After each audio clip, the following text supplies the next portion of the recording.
Contengo nella mia anima civile il sostegno di tutti quelli che hanno la forza, il coraggio, l'intenzione di esplorare le coste della Sardegna dando vigore, sostanza e calore alla popolazione. Passiamo ora al signor Stefano.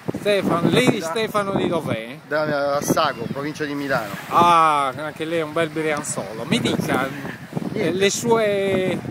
Sono rimasto colpito dall'esperienza del Signore e mi congratulo con lui. È un modo diverso e anche ecologico di vivere la Sardegna. Okay. Quindi un auspicio è tutto il bene per questa avventura, insomma. Okay. Passiamo al navigatore solitario, al Robinson Crusoe della situazione. Ci dica quali sono le sue impressioni.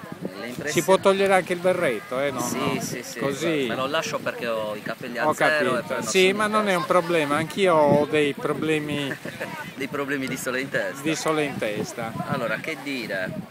Mi auguro di proseguire il viaggio che è iniziato da 11 giorni in modo altrettanto tranquillo e positivo. Sto bene, sto vedendo le coste della Sardegna che sono molto belle e che altro dire? Spero di avere fortuna con le condizioni meteorologiche. E con le donne? Anche Con le donne è un po' più complicata. Le donne non sono facili come la canola. Ho capito. Passiamo adesso al... No, io evito. Evito. Beh, saluti i suoi parenti. I parenti, i fratelli. Ho capito. Va bene. Penso che sia una bella sfida. Sì. Fare il giro della Sardegna.